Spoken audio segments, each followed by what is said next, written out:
Everyone thinks the secret to becoming one of the best riders in the world is going harder, going longer, going faster. But what if the key is actually going easier? Much, much easier. Today I sit down with Vasilis Anastopoulos, the head of performance at Astana. He's the man behind some of the most radical training methods and philosophies in pro cycling. And he explains why the very best riders on the planet are turning to Zone 1 riding. Yes, even easier than Zone 2. And how this counterintuitive approach is unlocking new levels of performance that they previously didn't think possible. That's not all. If you stay right till the end of the conversation, myself and Vasilis get into it about UCI point structure, and he reveals exactly how Astana gamed this UCI point system in 2025, transforming the team from the brink of relegation last season to one of the highest ranked squads in the World Tour this season. This isn't just another conversation about watts and intervals, it's a masterclass in how modern cycling really works on and off the bike. It's Vasilis Anastopoulos. Vasilis, welcome back to the Roadman podcast. It's my pleasure to meet you again. Yeah, no, it's a pleasure to be back. Something which I was reviewing our conversation last time, and something which we started to touch on, but we kind of ran out of time on it. It was the idea of happiness. And a happy athlete is typically a fast athlete. How do you see that role of an athlete enjoying himself? Do you see that as a powerful driver in performance? Yeah, definitely. Especially nowadays, the sport has become so competitive. The numbers that the riders are producing now are really, really high. So if you are not 100% committed in this sport, you cannot succeed. There are many riders who just stop the sport because they cannot do it anymore. So happiness is really important. We have to do everything we can to have the riders fit and ready to race, but also to be happy to perform as best as possible at the races. It's a really, really high competitive sport nowadays, cycling. The demands are so high, so we have to be uh, the the best psychologists for the riders to make them happy, to be happy at the start, not only at the race, but also in the morning when they wake up and they want to go out for training. Yeah, because I think about this from an amateur's perspective. Like, we're all well aware of the power of compounding. If it's, you take a small amount of your wages and you put it away each month and you invest it, it ends up in a big number 25, 30 years from now. But to bring it and ground it in a sporting example, most of the best amateurs I've seen, they're not coming into the sport in year one and blowing it away, year two and blowing it away. It's 5 years, 6 years, 7 years, 10 years later, they start to become complete bike riders. And I look at the data-driven culture we're in now, where everybody's measuring, Whoop, their sleep data, we're tracking everything across training, heat, sweat rate. Amateurs copy the pros, for better or worse. That's what we do. We look to see what the pros are doing, and we go, oh, can I do that? And now we're drowning in data, and I'm seeing so many riders who are missing out on the power of compounding because they're getting so stressed out in performance right here and now that they just walk away from the sport because they're not enjoying it. Yes, exactly. That's what we're seeing now. And also, if a rider now signs for a Conti team, probably he's not gonna get paid, or he's gonna get paid a minimum, a really small amount of money, which means that either he has to do a work or he has to rely on his parents to support him for a couple of years, and then he will try to do everything to make the step to the pros. So it's a really, really stressful period now, more stressful than it used to be, as I remember, 10 years ago. As you said, everybody's trying to copy what the pros do. So if Pogacar puts a file on Strava and he do 20 minutes for a X climb, they will try to do the same because they think they can do that. Or if a pro puts the session of the day on Strava or another platform, they will try to stimulate the same session. And probably they will end up failing, they will get disappointed, and then they will try 1 or 2 times more, and if they fail again, they're just going to stop the sport. But so from a coaching perspective, if you were to look at not just your World Tour riders, but looking down through this lens to view amateur riders as well, how do you think about when you're prescribing a training session or you're reviewing someone's training week?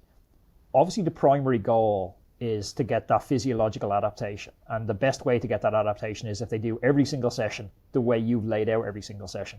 But then we have kind of, I would call them conflicting demands within that. And this is maybe more prevalent for amateurs, or I've even heard Geraint Thomas talking about it. Like the idea of training with friends. You know, if you're training with a friend, it's not exactly the session sometimes. There's a bit of compromise on both parties. Or you can extend that further saying training with a friend and stopping for a coffee. It's obviously more social, but it's less physiological impact. How do you think about that, you know, distribution of I should be 100% focused on the session versus 100% social? And where's the right balance, or how do we find that? And let's say that a rider has to do 5 sessions per week because probably going to take one day off and one ends the day. So you can ask him to do the long ride with the friends, go out, have coffee. You can put a session with some short intervals, but knowing that he's going out with friends, you know that probably he's going to sprint for signs, or he's going to sprint for the bridge or anything. So these can be a little bit more flexible. And then you have just 2 sessions that you're asking from the rider to be disciplined and to follow it exactly as you ask. I think if you follow this rule, you can have a nice program, well executed, and also the rider can have some freedom to play around a little bit with his friends, not to lose the social component, because this is about cycling is about being social, being about out with friends, having a good time, enjoy the ride, stop for a coffee. And if everybody's doing his own structured training session, then the social element will be lost. Yeah, I see this, and not to pick on triathlon because they're always the brunt of every joke, but I see some triathlon clubs, and instead of a group ride, they're literally all going at their own pace. And it's like one's half a wheel in front of the other, comes to a downhill, they're like trying to ride 55k an hour on slippy downhills to stay in zone 2 because the coach said to them, hey, it's a zone 2 ride today. It's hard to understand sometimes for me. Maybe I'm viewing it all through too old school of a lens.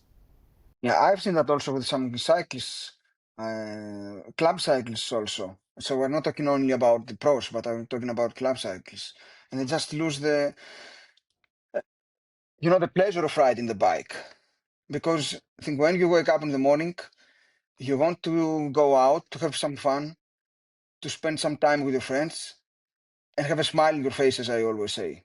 This smile on the face is getting lost when you have to do, okay, I have to do 190 to 195 watts because that's my zone 2, and I have to respect it either it's uphill or downhill or turns or whatever. You are telling riders and the robots, if you are really strict on that. You can do a zone 2 ride, you can prescribe the watts, you can have a variety, so you can say you can do 180 to 200, but if you have a downhill section, you can stop pedaling. It's okay.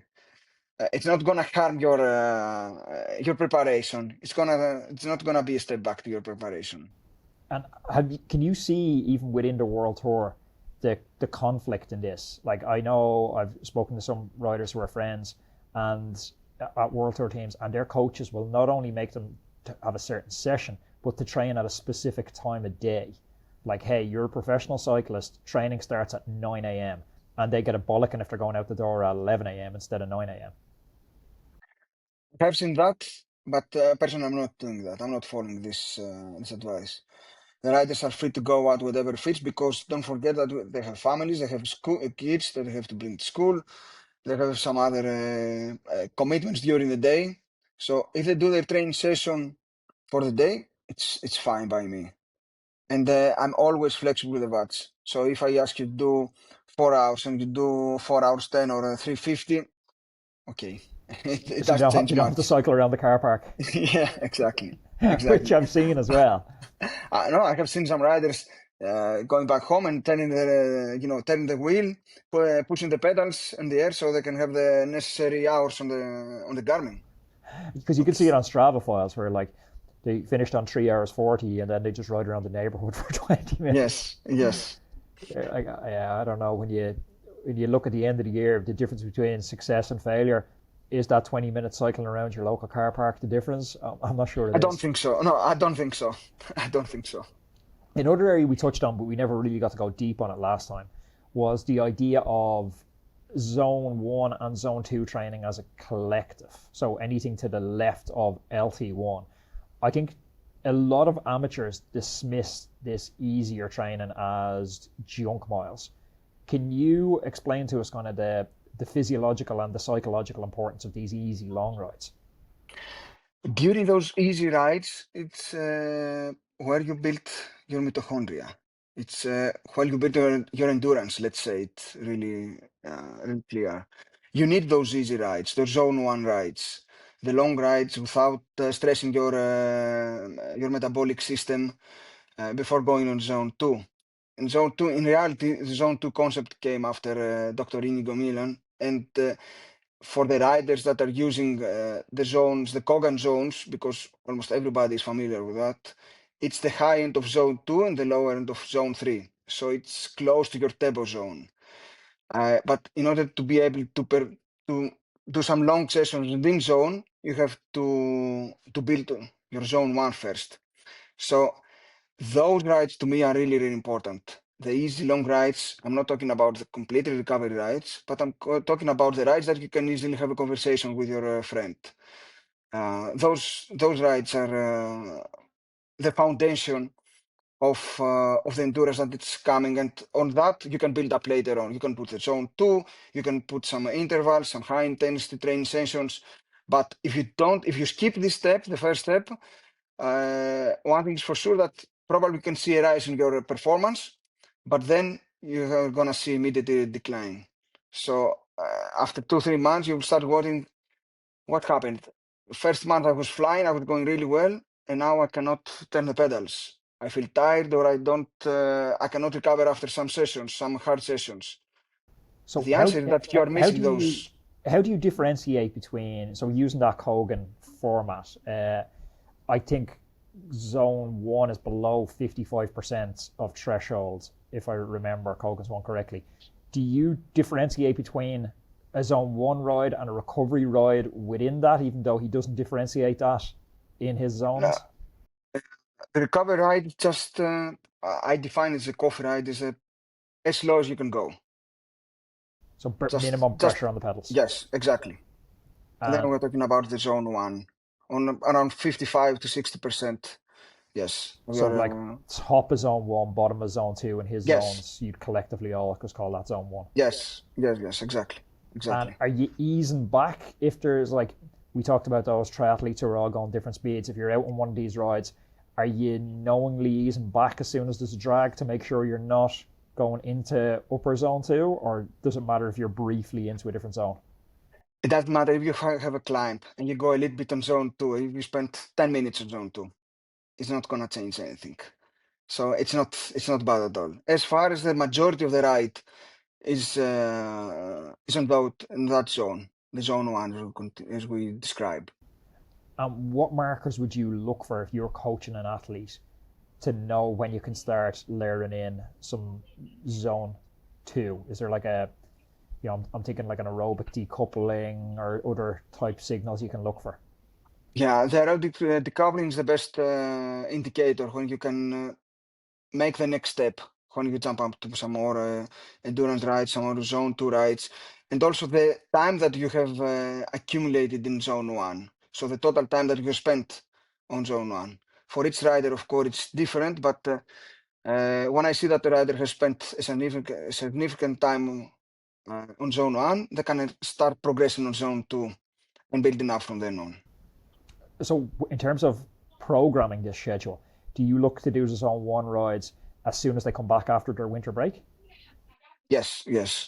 Especially the first 2 weeks, I like to do a lot of zone 1 rides, and just like to implement some high anaerobic short sessions to keep the stimulus. For example, some short sprints or some short rolling starts, 6 to 8 seconds maximum, just to trigger the system, and then we can start building up the zones. Will you still incorporate zone 1 all through the season, or is this just a base period? So I personally, I try to keep these short sessions for the whole season long, because in every season, in every phase of the season, apart of course from the really heavy racing program, you need to have these smaller anaerobic triggers to the system. Interesting. And I was stalking, as you shouldn't, Strava files from some of the best riders in the world.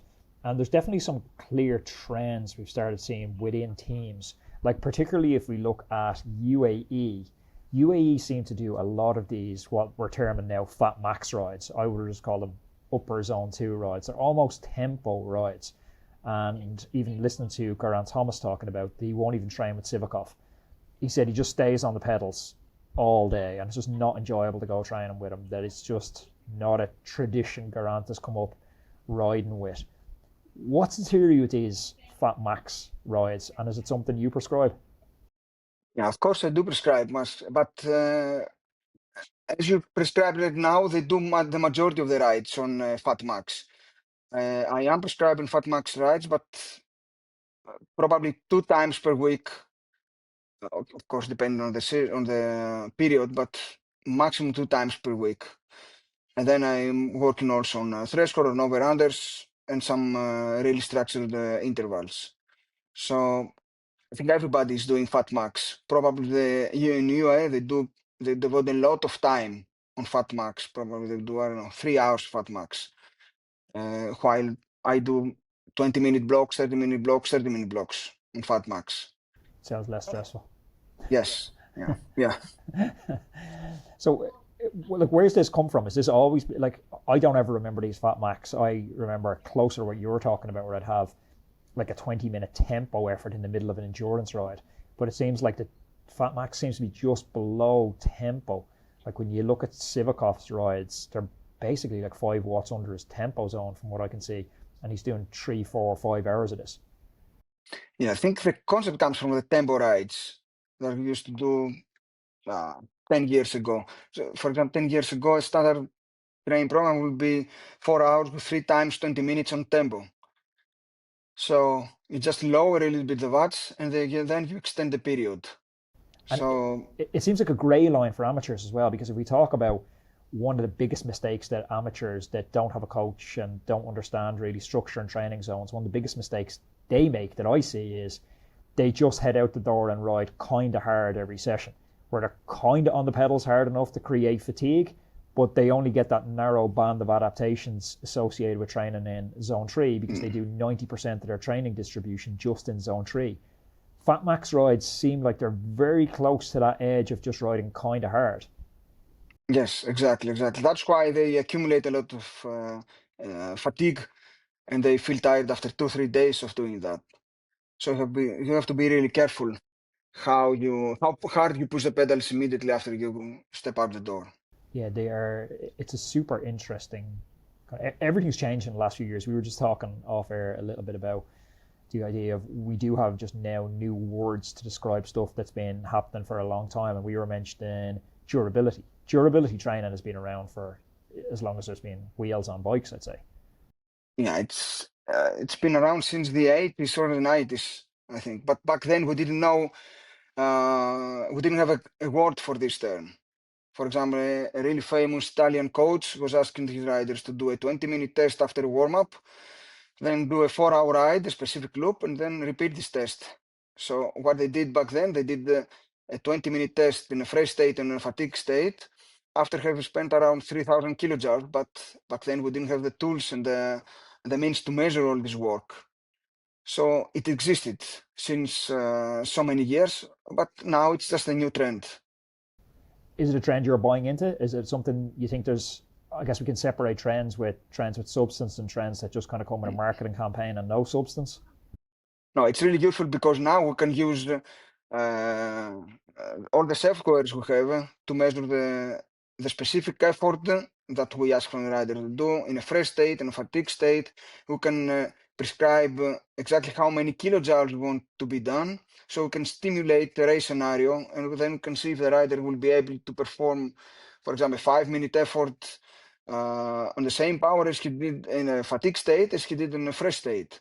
So after that, if we do a test, then we can restructure his training or can modify his training, because now we know what it's needed to win in a really high level in the best race of the world. We know that, for example, you need to do 5 minutes in X watts per kilo after 4,500 kilojoules in order to win a World Tour race.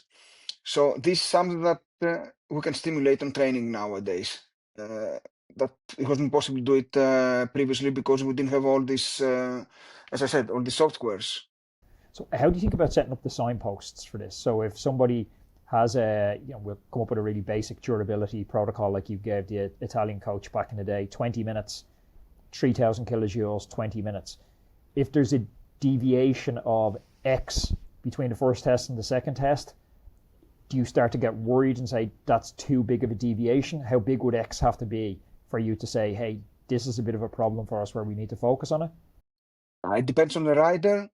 If we're talking about a classic rider or a GC rider, I'm always looking for a small margin of around 3-4%, maximum 5%. I have seen some riders that have performed better on the last effort. Seriously? So in fatigue state and fresh state, yes. What's that? Just a special rider? It was just a classic rider. So just to give you an example, we start the ride, we did the first hour with some openers, some sprints. Then we did the 4-minute all-out test. Then we spent the next 3 hours accumulating around 3,000 kilojoules.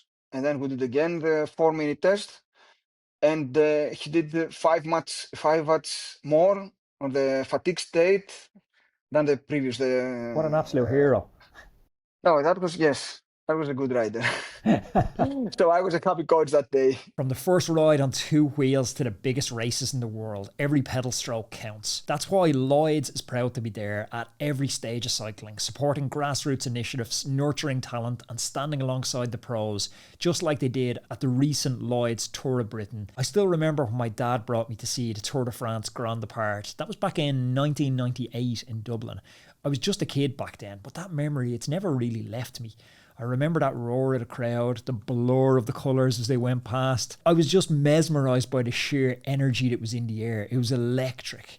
That was the moment probably that I fell in love with cycling. So I know how experiences like that can stay with you for a lifetime. The Lloyds Tour of Britain had that same magic. As the UK's largest free-to-attend sporting event, it brought world-class riders to towns, villages and cities across the country. Fans lined the road to cheer, kids saw their heroes fly past, and entire communities came together to share in the excitement. However, it's not only about Lloyds, leaders' jerseys and stage wins. Lloyds believes the race represents something bigger, inspiring us all to take our next turn of the pedal. Whether you're commuting to work, you're going for a family spin at the weekends, or you're chasing a new fitness goal, cycling is for absolutely everybody. By partnering with British Cycling, Lloyds is helping more people experience the joy of riding and showing how those small personal pedal strokes can move us all forward.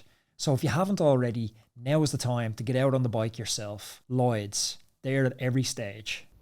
Is there new technology or software that you've started to use in the last few years to help to understand when a rider is ready to absorb harder work, when you can move them into a phase to accept more fatiguing stimulus? I'm always using WKO5 to analyze the training sessions, but with the help of my data engineer, I just try to dig deeper on the sessions and to analyze a little bit more the efforts and the recovery between the efforts and all those things. What's the role of the data engineer now? Because when I talk to coaches like you, physiologists within teams, it seems like there's a little bit of an arms race behind the scenes to get the best data engineers the last couple of years. Yeah, he's doing the work that I would take me 2-3 hours 2 years ago. He's doing that in 2 minutes. So I'm taking the segments, I'm analyzing the efforts of the riders. I have immediately analysis of the average watts, normalized power, heart rate, everything. And then I can see how hard they went and how deep they went in reality. It's kind of a profession in flux, I'd say, at the moment, with so many new software technologies and hardware technologies coming along. Like continuous lactate monitors are come along, time wear is coming on with the respirator, core has been there for the past few seasons. It seems like that role of data scientist is just going to expand and expand over the next couple of years for us to just try and make sense of the amount of data that's coming in from each rider. Yeah, we need to be really careful with all this data and how we use this data. Of course, we take into consideration, as you said, all these new technologies that are coming on board. But to me, at the end of the line, at the end of the day, the question that each rider needs to answer every morning is how he feels. To me, this is still the best data we can get from the rider. We can have the HRV, we can have the Whoop score, we can have the recommendation from our Garmin saying that you have to do an easy ride or a long ride today. But we have seen that many times this is just off the line, and we just need to ask the rider how he feels, how he slept, how he wake up in the morning. Of course, taking into consideration the morning heart rate, the color of the urine, and all those things.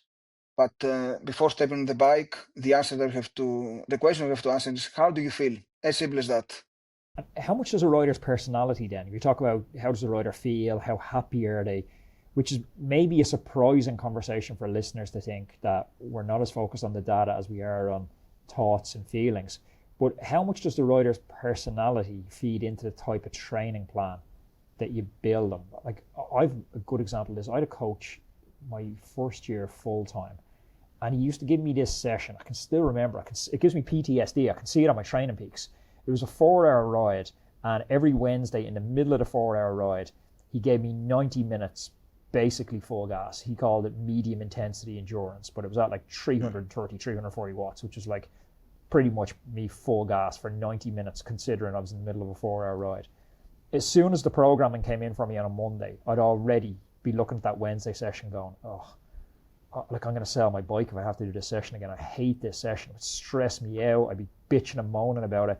And I fed this back, and the session kept coming. I was like, I'm fucking going to quit cycling. Like, this session is killing me. That's like an example of a session that just made me miserable. But do you take into account an athlete's personality with the type of training programming you're giving them? Definitely. But did you ever ask your coach, did you discuss about it? Yeah, I think you're just a bad coach, to be honest. No, the way I see that, everybody's different. So that's why the training session that I prescribe to each rider is completely different to another rider, even though we're talking about the same riders. For example, for the classic guys or for the GC guys, they do completely different sessions because everybody is different. And of course, when I prescribe the training session, after I put it on Training Peaks, I just call the rider, have a conversation.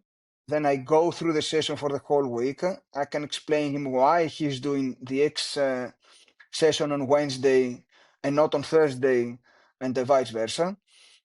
And then we agree on the plan. If you don't agree with your athlete on the plan, that it suits perfectly to him, that it's going to be beneficial to him, then the plan is not going to work. I just want my riders to be happy after when they see the plan and I explain him about the sessions. I want them to be happy and agreed. So I'm the happiest guy in the world when they tell me, fine, Vasi, this is what I was looking for. I'm really looking forward to this session. Even it's going to kill me. I know that's going to be hard for me, but I really like it and we go for it. So it's that buy-in. Yes, exactly. Sometimes they don't like it or they want to change something, and then I'm open to discussion. There's no, to me, there's no, okay, this is the plan, take it or leave it. We can always change a little bit and play around because we're talking to professional riders. Some guys are 30, 32 years old, 36 years old. They've been pros for so many years. They know probably better than you what works for them. And then you can have a conversation. And if it's okay by you, you can just change the plan and let it go. Yeah, I think that's super important, is that knowing what works for you. It's difficult to maybe quantify, but we still don't understand, or at least the gap between training stimulus and adaptation is so wide. Like, you could give somebody a block of 2x20 threshold, observe them for 6 weeks, and it's 6 weeks later before you understand how effective that 2x20 prescription was.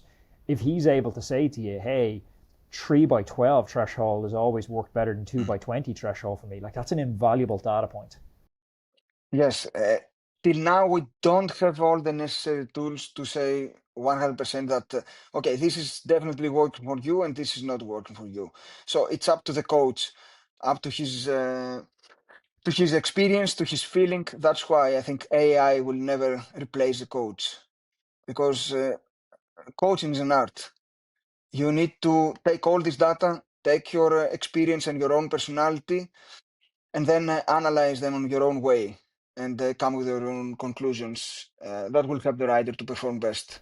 The focus of the team has changed a lot this year, I'd assume. You don't have Cavendish around the place this year. What's that been like? You missing Mark? Of course, I miss Mark. Definitely, but to have some other targets this year, and as a team we try to win as many races, to take as many points as possible, to stay in the first 18 teams on the World Tour, and we just refocus and we change our strategy from the Project 35, that was our main target last year, to making to top 18 teams in the world this year. So help me understand how you guys have done this, because you were this time last year, relegation must have been a real conversation inside in the squad. You've gone from 6,000, you'll know the numbers better than me, I think it was, you said 6,000 points this time last year to 14,000 points this year. Yes, exactly. How has this transformation happened? More than double the points in a single season. Yeah, last year we finished the season 21st. So we're, based on the mathematics, on the calculations, we're out of the World Tour for this year. There was no way that we can score some points. But immediately after the Project 35 last year, as I call it, so on August last year, we start making an analysis of the new riders that we had signed, of the races that they traditionally perform, on the scoring of the races during the whole recent racing period, during the calendar. Of course, there the help of the data engineer was huge. I think without his analysis, we couldn't have done all this work. And after that, we start building up the calendar. We saw that we have to target specific races. We saw that in some races we have to sacrifice chasing the win and focusing on placing as many riders as possible in the top 10, because so just to jump in there, Vasilis, because this is huge. If people aren't quite understanding what this means, like with these UCI relegation rules, teams are effectively deciding that it's not a priority to race for the win in a race, that it's more beneficial to race for 2 or 3 people inside the top 10, because the points mathematically works out as a greater numerical number of points to put 3 in the top 10 than it does to win the race outright. This is a profound effect on the entire professional level of sport. Yes, exactly. It's exactly like that. For example, I'm going to give you a small example. If you win a 1.1 race, you get 125 points. The second place goes for 80 points, 70 points, so on, so on. So if you have a rider if you have 3 riders finishing 4th, 5th, and 6th, the amount of points they gather in this race is higher than the 125 that gets from the win. So you have to make a strategy and say, either I go full out to have one guy winning, or I try to put as many riders as possible in the top 10. Definitely, every team wants to win, because also that's what the sponsors want. You want to finish to cross the finish line first. But if you start trying to get as many guys as possible top 10, ultimately you will end up winning. If you don't, it's not the end of the world. But this also changes recruitment as well, though. Like, because you think about, even from a sprinter's point of view, like you had the greatest sprinter of all time on your team last year. It almost doesn't make sense to hire the best sprinter if you can hire the 2nd, 3rd, and 4th best sprinters. Now, instead of sprinting with a focused lead out like you had for Project 35, you're sprinting, maybe a lead out guy is the 3rd guy from the end, and you're sprinting 2 guys against each other to try and come in the top 5. Exactly. That's exactly what happened this year. We had the Canter and Malucelli in the team, and there are so many races that we go to a race with 2 sprinters, and they just try to make 4th or 5th and 5th and 6th, or They're trying to be top 10. Of course, the target is to win, but we know realistically that sometimes they cannot win, so they have to be in top 10, both of them.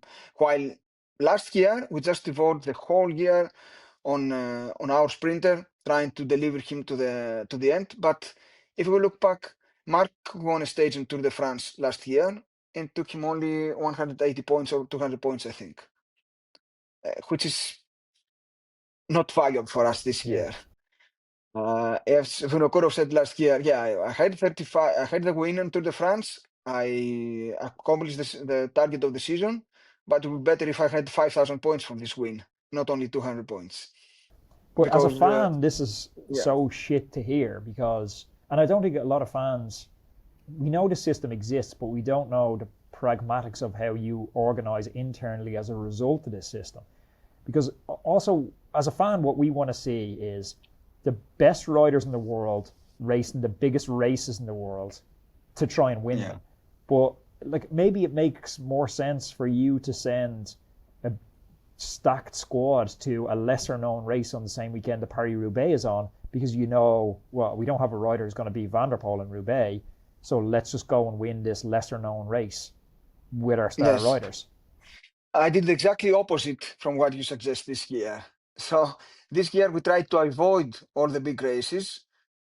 So we tried to avoid races that we knew that Everpool will be there, Pogacar will be there, the whole Jumbo team, Visma team will be there, and we tried to focus on lower category races. That's why we end up, for example, winning Tour of Hungary, Tour of Hellas, Tour of Turkey, placing first and second in Tour of Turkey. You know, lower category races, which gonna give us a huge amount of points. As I can recall, the week of Liège was the best week for us because in 1 week, with the place in Romandie, Tour of Turkey, and Liège-Bastogne-Liège, we had the fifth place in Liège-Bastogne-Liège, we accumulated 1,100 points. In order to gather 1,100 points in 1 week, you need to win a Grand Tour. So this is the amount of points that the Giro Italia winner takes. So what is better to devote 3 weeks if you have a rider to work 3 weeks long to win Giro Italia, or take from some smaller races in 1 week the same amount of points? Roadman, whether you're a weekend warrior or a world tour rider, the right tools can make all the difference. Enter 4i's Precision 3 Plus Power Meter, the latest innovation from 4i, designed to help you reach peak performance. The Precision 3 Plus Power Meter is a compact yet powerful unit. It weighs just 9 grams and it's packed with features that set it apart, including integration with Apple's Find My network, giving you the peace of mind by letting you track your power meter wherever it is. Plus, you've got up to 800 hours of battery life. We all know that accuracy is key, and 4i's delivers a groundbreaking plus or minus 1% accuracy thanks to their unique 3D strain gauge technology. For those seeking even more data, the Precision 3 Plus Pro Power Meter offers dual-sided power meter metrics, giving you detailed insights into pedaling efficiency, torque effectiveness, and left-right balance. 4i's offers versatile product options to suit your needs. Choose from ride-ready power meters with pre-installed units on Shimano cranks, or up for factory-installed power meter, where you send in your crankset for a custom installation. Ready to elevate your cycling game? Trust 4i's Precision 3 Plus Power Meter. Precision, performance, and peace of mind all in one. Learn more by visiting 4iiii.com. That's 4iiii.com. I'm going to put that in the description down below. I think the effects on this are quite profound as well, because there's a recruitment effect where you maybe start to think about now signing 2 or 3 really good sprinters instead of just one guy and a full team supporting them. I think there's a huge safety element to this as well. Traditionally, we haven't seen groups coming in for 10th, going full gas, sprinting for 10th. It's just been a kind of roll across the line. Who cares if I come 10th, 11th or 12th? It's basically all the same. Now we're seeing people fighting for minor placings. Is this a good thing for the sport? I don't think so. This is the UCI rules. We have to play by the rules. But nowadays we see that even Tour de France. There are teams fighting to keep their 11th or 12th or 13th position in a GC. While some years ago, if you are out of top 10, it doesn't matter if you are finished 11th or 20th. Now, with all this point hunting system, every single position counts. We are fighting for the 10th place in a 1.1 race that's going to give us 20 points, for example. And of course, as you said, that increased the risk of the danger of crashing, the stress that we put in the riders, with the results that we're going to have in the next years. Some really not good results. So I'm against on that system. It brings so much stress to the riders, so much stress to the teams, and I don't think that sportive wise, it's best for the audience. It's what the spectators want to see. Well, yeah, it's changed the incentives, and the incentives are now in the wrong places. Like, obviously, there's still a huge incentive to win races because, it's not just about UCI points. It helps you attract new sponsors for the following year, better riders for the following year. But the UCI points are a huge, huge thing in cycling now. So to put that incentive structure in the wrong place, it kind of changes the fabric of the sport that we've been used to watching for the last, X number of years. Yeah, if you take, for example, EF, they used to do some a limited calendar before the new system applies. They used to do some race in America, uh, most of all the whole World Tour calendar and some small races. After this rule change, they start doing a lot of races because they found themselves in a really difficult position, especially at the first cycle. So on, I think it was 2021 and 22, where they started the season, they didn't have any points, so they just completely changed the strategy and they start going to every single small race. The same to us, the same to what Astana did this year. So have to go in every single small race. Of course, this strategy gives the prestige to those races. For example, I think many guys were happy watching Pitcock winning Tour of Alula this year, a race that he would never do with Ineos, for example. But this year, because of his probably his preparation calendar and the calendar of Q36.5, they needed this race to just to get a win and points. So he was there, and it was really good for the race. Otherwise, he couldn't be there.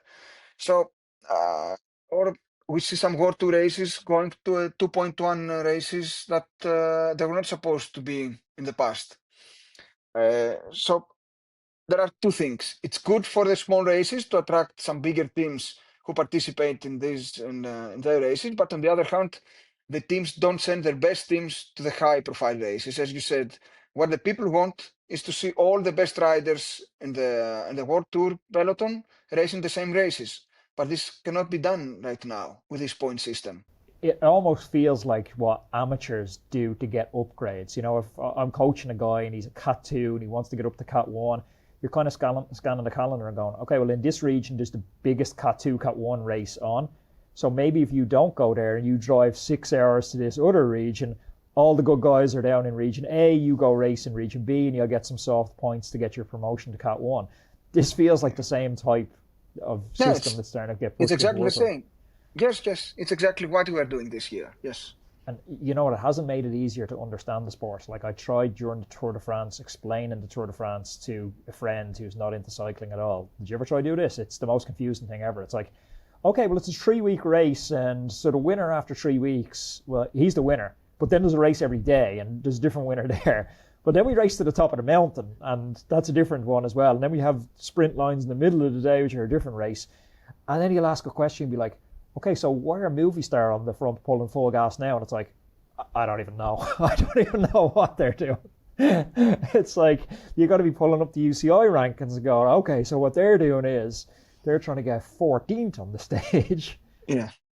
Exactly. It's really difficult to explain to somebody that's not familiar with that we have a race, but we have also 4 or 5 races in the race, within the race. Yeah, yeah. So it's not easy at all. What did you make of the final stage in Paris this year? Was it a good thing removing the ceremonial finish? Uh, Before the start of the race, we thought that it was an awful idea. We said that it's not right to remove the Champs-Élysées, to remove the sprinters race. But after watching the circuit, after watching this race, I think it was really, really spectacular. Maybe they could have done it in the middle of the race, so not as a last stage, but the crowd in Montmartre, the vibes on the final circuit, it was just hilarious. It was fantastic. I really loved it. But the idea of And the the way, finish line with 50 kilometers to go, like this is a uniquely, I don't even want to say uniquely cycle, I think it's uniquely ASO. Like this would be the equivalent of saying, hey, we're going to blow up the Champions League final with 15 minutes to go. It makes no sense really to try and yeah, explain why you would do this. yeah. I would prefer to be treated as a normal stage, without the neutralization race at the end of the or at the start of the laps. Okay, it was raining that day. It was slippery. It was a bit dangerous, but I would still love to have a race till the finish line, Because the also for the absurdity of GC that is, I'm guys. not sure if you were probably on the beer, but and didn't look at the final results. But the absurdity of the situation was Lipovic ended up taking 6 seconds on Pogacar on that stage because he was across the 50 kilometer to go line 6 seconds ahead of Pogacar. Like, how does this make any sense? Yeah. And again, we have Pogacar going full gas with the front group, almost winning the race, following the Van der Poel on the last climb. So he had two races that day. A race for the front guys, and then the race for the just to finish the parade. No, I completely disagree with that. I think it should be done just as a normal race. Finish on the finish line, also for the GC guys.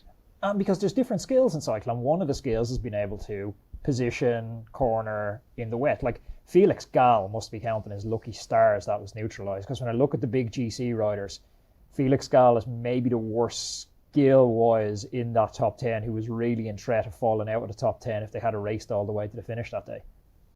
Especially Tour de France, you have to be a complete rider. It's not about the best time trialist or the best climber.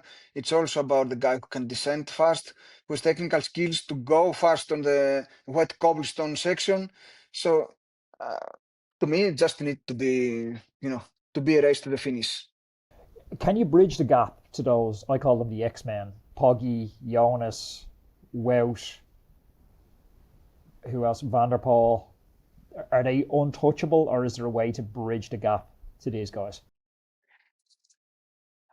First of all, we are really blessed that we have those guys competing all together. We're talking about some exceptional guys, but they are human beings, and we have seen that there are people who can come close to them. For example, who could imagine that during the Worlds at the time trial, Remco would put 1 minute 40, something like that, to Pogacar More. I think. I think he caught him. or more. I think he caught him off Yes, 230. So yeah, 240. I think.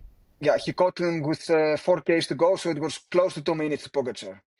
Who would ever think about this? Everybody thinks that Pogacar is untouchable. Is riding like a robot, like a machine. But we see that they are all people. They are all human beings. I can see that there are some younger guys coming up also. For example, to me, it was Lipovic was really great at this Tour de France this year. So I don't think we have an exceptional group of riders, but there are still some riders who are coming up. So the gap is closing slowly. When you look ahead to 2026, what's your big hopes for Astana?